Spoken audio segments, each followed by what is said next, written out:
지난 수요일에 숙제를 드렸습니다. 이거 산상복음 8복을 다 배워보자 말씀드렸는데 3절에서 5절까지만 한번 해보겠습니다. 3절에서 5절 좀 보여주십시오. 같이 해보겠습니다. 심령이 가난한 자는 복이 있나니 천국이 그들의 것이며 통하는 자는 복이 있나니 그들이 위로를 받을 것이며 마음이 온유한 자는 복이 있나니 땅을 기업으로 차지할 것이며. 여기까지만 더 나가면 우리 용량이 좀 초과되는가? 다시 1절에서 3절에서 5절 한꺼번에 좀 보여주셔요. 3절에서 5절 말씀까지를 같이 한 번 더 읽어봅니다. 같이 읽겠습니다. 시작. 심령이 가난한 자는 복이 있나니 천국이 그들의 것이며 애통하는 자는 복이 있나니 그들이 위로를 받을 것이며 온유한 자는 복이 있나니 그들이 땅을 기업으로 받을 것이며. 잘 외우셨는데 이거 안 보고 가신 거 맞죠? 예, 이렇게 수요일마다 한 번씩 그렇게 해보겠습니다. 이건 저절로 잘 암송되시리라 생각합니다. 지난 시간에 우리 심령이 가난한 자는 복이 있나니 천국이 그들의 것이며 라는 말씀을 함께 나누었습니다. 이 심령이 가난한 사람은 하나님 앞에서 내가 영적으로 참 무능한 사람이다.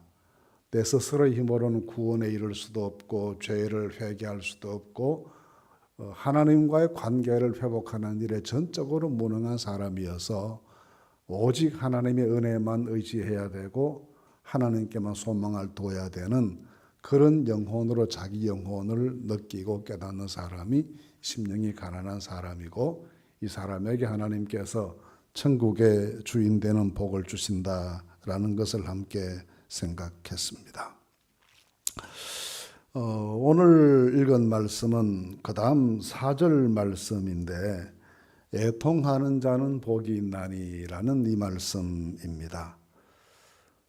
애통하는 자가 복이 있다라고 하는 말씀이 쉽게 잘 이해가 되지 않습니다. 물론 그 앞에 나오는 마음이 가난한 자가 복이 있다라고 하는 말씀도 쉽게 잘 이해가 되지 않지만, 이 애통하는 자가 복이 있다라는 말씀도 쉽게 잘 납득될 수 있는 말씀은 아니죠. 그래서 우리는 산상수훈의 말씀 읽으면서 역설이 참 많다. 세상의 이치로는 납득이 안 되는 이야기인데, 그런 논리인데 신앙 안에서는 납득이 되고 이해가 되고 받아들여지는 역설의 이야기들이 참 많다라고 생각합니다.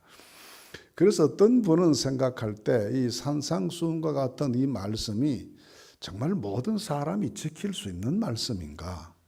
그들 할 수 있는 말씀인가? 또 할 수 없는 말씀인가? 라는 이 어려움이 있죠. 그런데 결론적으로 말씀드리면 현재 우리가 그 수준에 이르지 못했지만 그렇게 되기 위해서 노력해 가야 된다 하는 하나의 목표점을 예수님께서 제시해 주셨다라고 보게 됩니다. 그래서 영적인 귀족, 영적인 특수층 이런 사람들에 해당하는 말씀이 아니고, 예수님의 제자가 되어서 예수님을 따르고 예수님이 마련해 주신 하나님 나라에 들어가기를 원하는 모든 믿음의 길을 걷고 있는 모든 사람들이 현재 우리는 여기에 이르지 못했으나 장차에는 하나님의 은혜로 여기에 이르러야 될 줄 믿고 이런 인격적인 신앙적인 성숙을 향해서 나아가야 된다라는 측면에서 이 말씀을 함께 받으면 좋겠습니다. 예를 들어서 가난한 자가 복이 있다, 마음이 가난한 자는 복이 있다, 심령이 가난한 자가 복이 있다, 이 가난이 복이다라는 것도 기왕이면 마음이 좀 정신적으로 풍요로운 사람이 복이 있다 그러면 좋지 않겠어요? 근데 가난한 자가 복이 있다라고 하는 것이 얼핏 잘 이해가 되지 않습니다. 또 가난이 물질적인 가난이냐 아니면 다른 정신적인 빈곤이냐 하는 것도 잘 쉽게 가늠되기가 어렵죠. 성경은 항상 그런 측면에서 통전적인 시각으로 전체적으로 다 봐야 된다라는 것을 우리에게 가르쳐 줍니다. 예수님께서 이 가난에 대한 문제를 매우 마음 아파하셨습니다. 오죽하면 기적의 떡을 만들어서 5,000명을 다 먹이셨겠습니까? 그러면서도 이 물질의 문제를 해결하는 것이 자기 인생의 목적이 있다고, 메시아의 목적이 있다고 보지는 않으셨어요. 또 그 당시에 사람들이 정치적으로 얼마나 혼란스러웠겠습니까? 우리도 지금 정치적인 문제가 이렇게 어려운데 당신은 식민 지배를 받고 있을 때는 정치적으로 얼마나 큰 고통을 당했겠습니까? 그런데 그 정치적인 문제를 해결한다고 해서 인간 문제 해결되는 것이 아니다라고 보셨기 때문에 그들의 모습을 목자 잃은 양처럼 방황하는 것을 안타깝게 여기시고 괴로워하시면서도 왕이 되라고 하는 백성들의 추대에 대해서는 아니다라고 하셨습니다. 이런 말씀들을 보시면 예수님의 그 말씀이 얼마나 더 포괄적이고 우주적이고 전체적인가라는 것을 느낄 수가 있는데, 이 애통하는 자라는 표현도 마찬가지라고 생각합니다. 애통하는 사람은 어떤 사람이 애통합니까? 슬픈 사람이 애통하는 것이죠. 분한 사람이 애통하죠. 마음이 괴로운 사람이 애통하게 눈물을 흘리죠. 그러니 슬픔이 있는 사람, 마음에 분함이 있는 사람, 억울한 사람, 도무지 누구에게도 내 마음을 털어놓을 수가 없고 속이 뭔가 이런 사람이 애통한 사람인데, 그런 사람은 불행한 사람이죠. 그렇지 않겠습니까? 그런 내용이 내 마음속에 가득 차, 그런 요소들로 내 삶이 채워져 나는 불행한 사람입니다. 그런데 오늘 말씀은 그런 사람이 복이 있다, 그렇게 말씀하시는데, 이것도 굉장히 역설적인 내용이죠. 어떻게 보면 그 불행한 현재의 모습을 슬퍼하는 사람, 이런 사람이 복이 있다고 하시는 말씀인데, 이런 말씀에 대한 이해도 여러 가지 측면에서 다양하게 생각해 봐야 합니다. 앞에 나오는 말씀이 심령이 가난한 자가 복이 있다라는 말씀이었습니다. 그런데 그 말씀에 이어서 두 번째 말씀이 애통한다라는 것은 내 영혼의 빈약함에 대해서 이 사실을 깨닫고 나는 약합니다라고만 말하는 것이 아니라 이 영적인 허허로움에 대해서, 영적인 부족함에 대해서 애통할 줄 아는 사람, 그것을 가슴 아프게 생각하고 그 일을 위해서 하나님께 통회하고 기도할 줄 아는 사람이, 이 사람이 복 있는 사람이다라는 겁니다.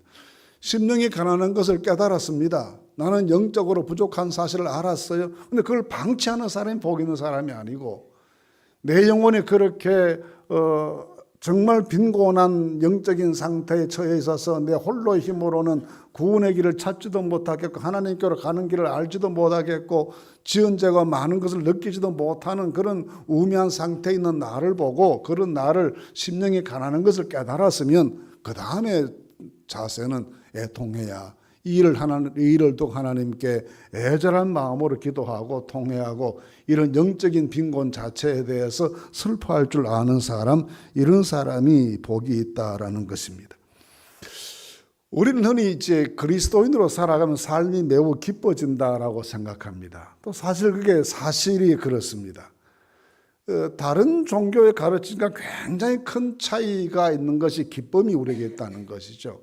우리는 부활하신 예수님을 믿기 때문에 기쁨이 있고, 또 성령의 우리에게 기름 부으심이 있기 때문에 현실을 초월하는 그런 기쁨이 있는 것이 사실인데, 그런 기쁨이 있음과 동시에 항상 기쁨만 우리에게 있는 것이냐, 신앙생활이.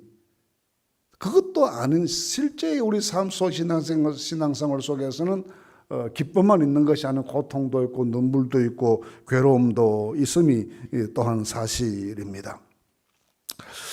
누가복음 6장 25절 말씀 보시면 화 있을 찐저 지금 너 웃는 자들이여 그럽니다. 지금 희낙낙하고 즐겁게 세상 살아가는 사람들을 보고 앞으로 너희들이 울 때가 온다, 그렇게 말씀하십니다. 시편 119편 136절 말씀 이렇게 말씀하십니다. 그들이 주의 법을 지키지 아니하므로 내 눈물이 시냇물처럼 흐릅니다. 같은 시대를 살아가는 사람들이 하나님 말씀 지키지 않는 것을 보고, 그 시대가 하나님 앞에 타락하고 범죄로 가득하고 이런 하나님의 말씀이 외면당하는 그런 현실을 보고 내 눈물이 주야로 시냇물처럼 흐릅니다라고 현실에 대해서 애통한 마음을 가졌던 시인의 고백을 말합니다. 에스겔 선지자 에스겔 9장 4절 말씀에서 예루살렘의 모든 가증한 일로 내가 탄식하며 웁니다. 그 예루살렘에 벌어졌던 가증한 일들, 그 성의 타락, 그리고 점령당한 다음에 그 성이 이방인들의 짓밟히고 이 우상의 전이 세워지고 하는 이런 일을 바라보면서 내 영혼이 탄식하면서 눈물을 흘리지 않을 수 없다라고 고백합니다. 사도 바울은 빌립보 3장 18절에서 많은 사람이 그리스도 예수의 원수로 행하는 것을 보고 내가 정말 하나님 앞에 눈물을 흘리며 기도한다라고 말합니다. 내가 하나님께 눈물을 흘리면서 기도하는데 많은 사람이 그리스도 예수의 원수처럼 되어버린 현실을 보고 나는 울지 않을 수 없다라고 말합니다. 이렇게 신앙인의 시각으로 보면 세상이 항상 우리가 희희낙낙할 수만은 없는 세상입니다. 성도들에게 눈물이 많아야 될 이유가 있다는 말씀입니다. 그래서 에스라 선지자가 포로에서 돌아오고 난 다음에 성전도 건축하고 대충 도시도 좀 정돈하고 해서 낙성식을 하면서 에스라 10장 1절 말씀 보시면 하나님 앞에 성전 앞 엎드려서 울며 기도했다. 성전 다 이렇게 지어졌는데 포로에서 돌아온다면 어렵지만 대충 그래도 모양이라도 갖춘 성전을 만들고 낙성식을 하면서 그거 왜 울었겠습니까? 울어야 될, 눈물을 흘리며 하나님께 기도해야 될 일이 너무 많은 현실을 결코 그냥 쉽게 보아 넘기지 않았다는 겁니다. 그래서 죄를 가볍게 여기지 않고 이 죄의 문제를 심각하게 생각하는 사람이 애통하는 사람이고, 자기의 영적인 빈곤에 안타깝게 생각하는 사람이 애통하는 사람이고, 우리가 살아가는 현실 사회 속에서 이 현실이 하나님의 뜻을 거역하고 말씀을 버리고 하나님을 등지고 살아가는 그런 세상에 되어 있는 것을 보고 이 세상을 바라보면서 가슴 아파하고 눈물 흘리는 사람, 이런 사람이 애통하는 사람인데, 이런 사람에게 하나님께서 위로를 주시는 복이 있어서 위로받게 하신 은혜를 주신다라는 말씀입니다. 그래서 바로 고린도후서 7장에서 그렇게 말하죠. 세상에 두 가지 근심이 있는데 자기 유익을 위해서는 세상 근심이 있고 하나님의 뜻대로 하는 근심이 있다. 이 하나님의 뜻대로 하는 근심은 마침내 하나님의 뜻을 이루게 하는 일이기 때문에 라고, 그런 근심 뒤에 오는 하나님의 뜻을 이루는 사람이 되는 것에 대한 하나님의 축복이 있음을 그렇게 말합니다. 자, 그러면은 이렇게 자기의 영적 연약함 때문에 하나님 앞에 애통하는 마음으로 울고 기도하고 자신의 지나간 시절의 죄를 생각하면서 애통하면서 하나님께 회개하고, 그리고 이 시대가 하나님 앞에 바로 서지 못하고 전체 세상 자체가 하나님을 거역하는 이런 현실들을 바라보면서 애통하는 사람이 되어 있다면 그런 사람이 위로를 받는다라고 하시는데 누가 위로를 해주는 겁니까? 누가 세상에 있어서 그런 우리를 위로해 줄 수 있겠습니까? 예수님께서 하시는 말씀은 여기 그런 사람이 위로를 받는다라고 하시는 이 말씀은 그런 사람들을 위로하시는 분이 당신 자신이다라는 말씀과 같습니다. 그런 사람들에 대한 위로를 약속하시는 말씀이죠. 즉 메시아께서, 그리스도께서 이런 애통하는 사람들을 위로해 주시는 위로의 주체가 되신다는 것입니다. 가장 기본적인 위로는 죄의 용서로부터 오는 것이죠. 죄의 용서가 없는 위로는 위로를 하기 어렵지 않겠습니까? 십자가에서 우리 모두의 죄를 대속하실 예수님께서 죄로 인해 슬퍼하는 사람들의 죄를 사하시고 그것을 통해 우리가 위로받게 해 주십니다. 또 위로하시는 주님께서는 믿음으로 사는 사람들이 믿음을 지키고 살아가기 위해서 당했던 많은 상한 심령들을 치유하시는 분이시기 때문에 그 치유를 통해서 우리를 위로해 주시는 것입니다. 이사야 61장 1절 말씀 보시면 그렇게 말했습니다. 너희는 내 백성을 위로해라. 선지자들에게 주시는 말씀이에요. 선지자들에게 너희는 내 백성을 위로해라. 그 위로하는 책임이, 그 위로하시는 책임이 문자적으로 보면 그 성경 속에는 선지자들의 책임인 것처럼 말하면 궁극적으로 보면 이 세상에 오실 메시아께서 모든 백성들을 위로하시는 분이심을 말씀하시는 것 아니겠습니까? 그래서 예수님 주변에는 위로받아야 될 사람들이 많았습니다. 가난한 사람들, 병든 사람들, 소외된 사람들, 남들로부터 손가락질 받고 살아가는 사람들, 한 분도 제대로 제 얼굴 들고 살아가기가 부끄러운 사람들, 세리들, 이런 사람들이 모여들었어요. 왜냐하면 그런 사람들 주님 곁에 가면 세상에서는 무시당하고 천대받고 욕듣고 정죄당하는데 주님께로 가면 위로받을 수 있었기 때문입니다. 그래서 그런 사람들이 주님께로 나아가면 많은 위로를 받게 된 것이죠. 이 세상에 오실 메시아가 상처 입고 고통당하고 애통하고 슬퍼하는 모든 사람들을 위로하신다라고 하는 것은 누가복음 2장에 나오는 말씀 속에도 잘 나타나 있죠. 예수님께서 출생하신 지 8일 만에 결례를 받으시기 위해서 예루살렘 성전에 가시는데 거기에서 메시아가 이 성전에 오실 것으로 믿고 기다리는 한 노인을 만납니다. 시몬이라는 노인을 만납니다. 그 시몬을 설명하면서 뭐라고 설명하는 거 아니? 주의 위로를 기다리는 자다 그랬습니다.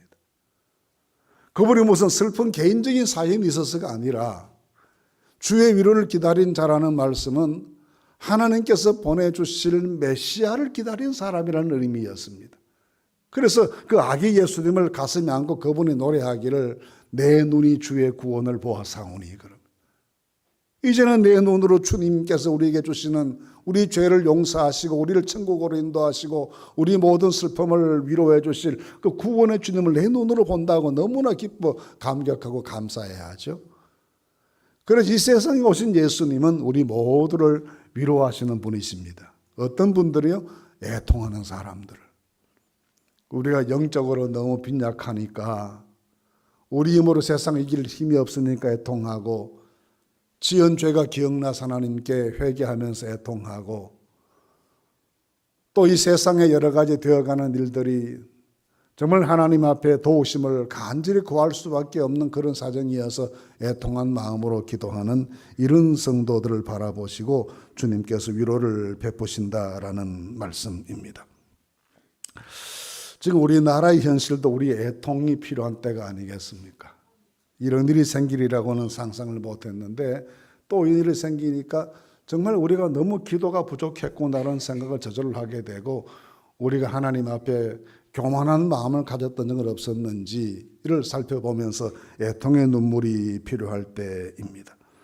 그런데 세상에 사는 날 동안에 우리가 누리는 위로라고 하는 것은 절대로 완전하지 않습니다. 오늘 위로받고 바깥에 나가면서도 마음이 상할 수도 있고 이것이 끝없이 다가오는 파도처럼 세상의 물결이라는 것이 우리 영혼을 날마다 괴롭히는 것이죠. 그런데 하나님 나라의 모습을 설명하는 요한계시록 7장 17절 말씀 보시면 그 하나님의 나라에서 하나님께서 모든 눈에서 눈물을 씻어주신다 하셨어요. 여러분 우리의 완전한 위로는 주님의 나라에서 있을 것입니다.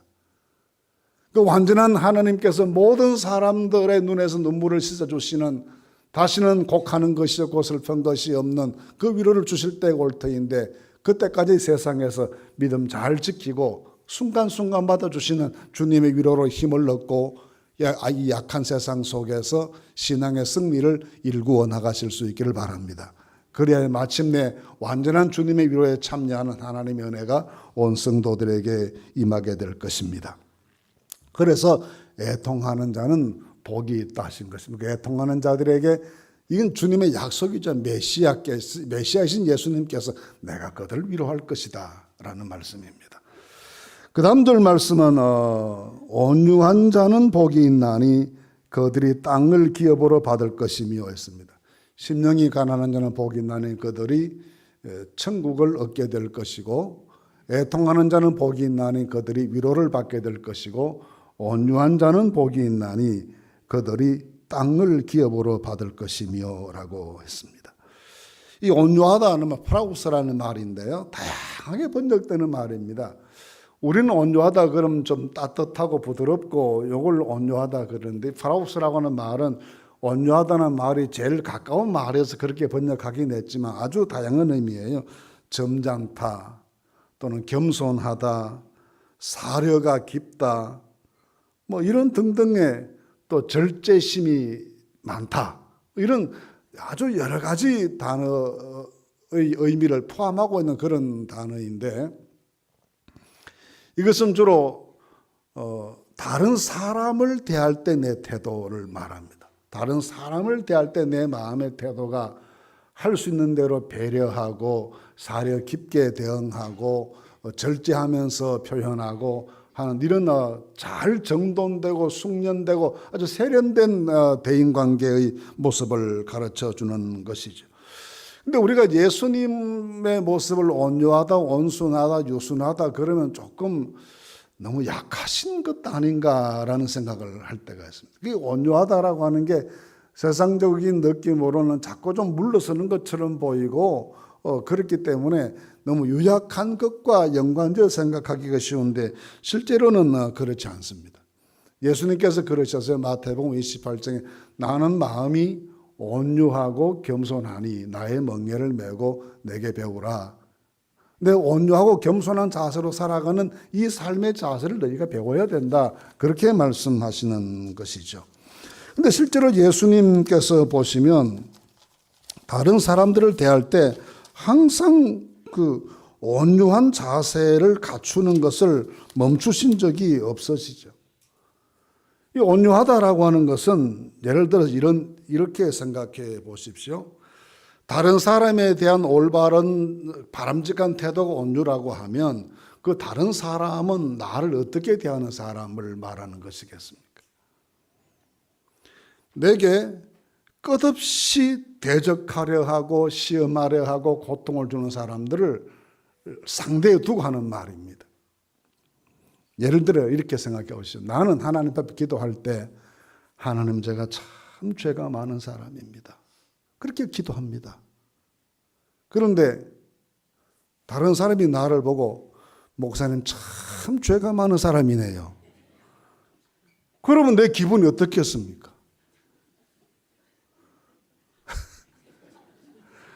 우리는 하나님 우리 교회가 부족했습니다. 그럽니다. 다른 교회 사람들이 서울교회 참 부족하네요. 그럼 우리 기분 나쁘지 않겠습니까?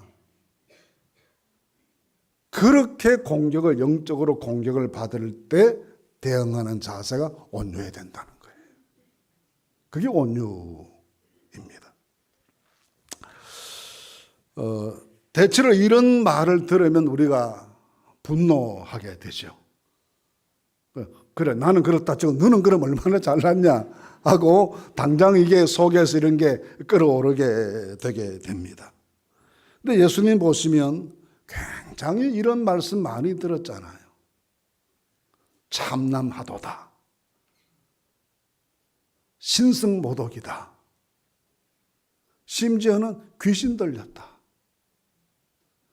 귀신의 왕 바알세불에게 뒤집어 씌워졌다. 오죽하면 가족들이 미쳤다고 데리러 왔겠어요. 미쳤다는 소문 나니까 집으로 데려가려고 가족들이 찾아왔다 그러잖아요. 그런 공격을 다 받으신 나중에 너무나 억울한 재판을 받으시고 사형을 당하시는데 한마디 대꾸가 없었어요. 한마디도 대꾸 가지 않았어요. 그래서 이사야서에 말하기를 틀 깎는 자 앞에 잠잠한 어린 양과 같았다. 우리는 그런 모습을 흉내도 못 냅니다. 누가 한마디 하면 우리는 두마디 세마디로 갚아줘야 내 속이 시원하고 내가 무슨 존재의 가치가 있는 것처럼 생각하고 사람들이 나를 더 이상 무시하지 못할 걸로 생각합니다. 그래서 나는 하나님 앞에 내가 나를 죄인이라 그러면 괜찮은데 다른 사람이 나를 죄인이라 그러면 견디지 못해하고 우리는 부족합니다. 그런 것에 대해서 쉽게 수용하면서 다른 사람이 너희 부족하다 그러면 우리 공동체도 수용이 잘 되지 않고 이런 상황을 두고 예수님께서 온유한 자가 복이 있다고 하시는 겁니다. 그런 말을 들었을 때에 분노하고 폭발하고 더 지독한 말로 저주하고 그렇게 하지 말고 그런 말을 들었을 때에도 온유하고 겸손한 태도를 견지하는 사람, 이런 사람이 복이 있다는 겁니다.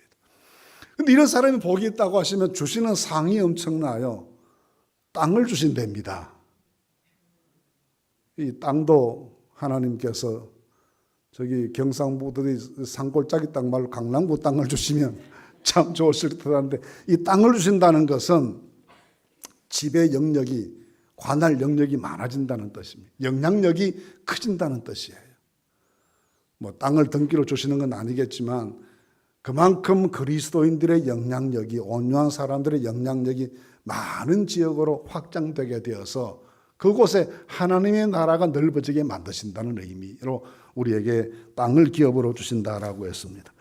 일반적인 상식으로 생각해 보면 이런 자세로 살아가면 늘 패배하는 사람 될 것 같지 않아요? 늘 물러나야 되고 누가 뭐라 그래도 예 그러고 이렇게 살면 그 사람들이 이기는 사람 될 것 같지가 않아요. 흔히 세상에서는 권력의 정상에 이르는 사람, 권력 의지가 강해야 된다고 그럽니다. 한번 그 자리에 올라보고자 하는 집요한 의지를 가지고 누가 욕을 하거나 말거나 그 고지를 향해 달려가니 권력 의지가 강해야 된다고 하는데 온유한 건 그렇지 않은 것 아닙니까? 항상 좀 물러설 줄 알고 양보할 줄도 알고 나는 부족합니다. 그러고 누가 나를 공격하면 예 제가 그렇지요 하고 이렇게 나가는 사람이기 때문에 그런 사람이 뭘 차지한다고 하는 게 잘 이해가 되지 않는 것이죠. 오죽하면 생존 투쟁이라는 말이 나옵니까? 더 넓은 영향력을 가지는 건 고사고 내 한 사람이 생존하는 것도 전쟁을 치르다 살아야 그래야 생존이 가능한 세상인데 이게 예수님이 말씀이 실제로 현실적으로 가능할까라는 생각을 하죠.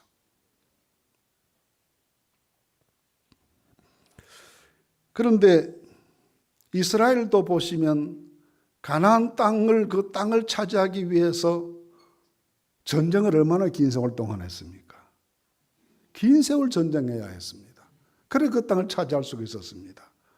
그런데 주님께서는 그것과 비교할 수 없는 고도의 말씀을 하시는 건 하나님의 나라는 그렇게 해서 되는 것 아니다라는 것. 하나님의 나라는 온유한 사람이 땅을 차지하듯이 온유한 하나님의 사람들을 통해서 이 세상이 하나님의 나라가 되게 하시는, 하나님 다스리신 세계 되게 하시는 그 은혜를 베푸신다라는 겁니다. 구약 성경에도 이런 사상을 가진 말씀이 있습니다. 이런 시편 37편 보시면요. 시편 37편 말씀 보시면 11절 말씀에 온유한 자들이 땅을 차지한다. 22절 말씀에 주의 복을 받은 자가 땅을 차지한다. 29절 말씀은 의인이 땅을 차지한다. 한마디로 힘 있는 자가 차지한다고 말씀하지 않았어요. 강한 자가 정복한다고 말씀하지 않았어요. 창과 칼로 무장한 자가 차지한다고 하지도 않았습니다. 온유한 자가 차지한다. 주의 복을 받으면 차지한다. 의인이 차지한다.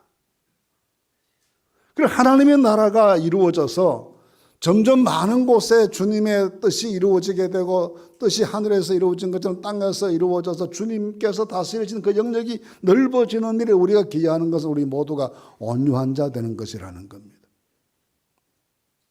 예전에 저를 가르쳤던 어떤 목사님이 온유를 설명하면서 그러셨어요. 온유한 것은 비로도 천과 같은 것이야 그러셨어요.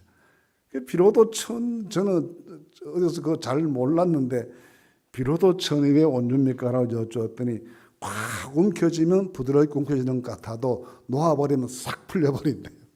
그게 온유라고 가르치셨어요. 구겨진 그대로 있는 것 아니고 남들이 뭐라고 그러면 순종하는 것처럼 보이지만 놓으면 또 원래대로 잘 탄력성 가지고 회복력 있게 원래대로 돌아갈 수 있는 것, 이런 성품이다라고 말씀하셨어요. 우리 하나님 앞에서 온유한 사람 되십시다. 강하고 거친 것만이 능사는 아닙니다. 지금 우리 세상이 돌아가는 걸 보면 서로 강하기 위해서 할 수 있는 최고의 거침을, 최고의 지독한 말들을 사용해서 서로를 공격하는 그런 양상을 우리가 지금 목격하고 있지만 결국은 하나님께서 온유한 자를 통해서 주님의 나라 이 땅에 건설될 수 있도록 축복해 주실 줄로 믿습니다. 그래서 오늘 이 말씀처럼 온유한 자가 땅을 차지한다, 주의 복을 받은 자가 차지한다, 의인이 차지한다 하고 이 말씀들은 다 하나님께서 우리에게 어떤 자세로 세상을 살아야 이 세상 속에서 그리스도인의 능력으로 이 세상 하나님 나라를 바꾸어 나가는 일에 기여할 수 있을 것인지를 가르쳐주는 그런 말씀으로 생각합니다. 오늘은 두 가지 말씀을 생각해 보았습니다. 애통하는 자가 복이 있다. 위로를 받는다는 말씀은 자기 영적인 빈약함과 죄 많음과 이 세상의 악함을 보고 그냥 지나치는 것이 아니라 눈물로 하나님께 통회하고 기도할 줄 아는 사람, 그런 사람이 풍성한 하나님의 위로를 받도록 내가 복을 줄 것이다 하시는 주님의 약속의 말씀이고, 온유한 자가 복이 있어서 땅을 차지한다는 말씀은 겸손하고 온유하고 항상 하나님 앞에서 부드러운 마음으로 이웃을 대할 줄 알고 지독한 말로 나를 공격할 때에도 폭력과 분노와 저주로 대응하지 않고 겸손과 온유로 대응하는 그 사람들이 지는 것 같은데 이기는 사람 되게 하신다는 겁니다. 패배한 것 같은데, 다 잃어버린 것 같은데 모든 것을 가진 자가 되게 하시는 이 은혜를 주신다는 역설의 진리를 가르칩니다. 이런 하나님의 복이 우리에게 임하시게 되기를 간절히 바랍니다. 3절에서 5절까지 다시 읽어보겠습니다. 3절에서 5절, 심령이 가난한 자는 복이 있나니 천국이 그들의 것이며 애통하는 자는 복이 있나니 그들이 위로를 받을 것이며 온유한 자는 복이 있나니 그들이 땅을 기업으로 얻을 것이며. 아멘.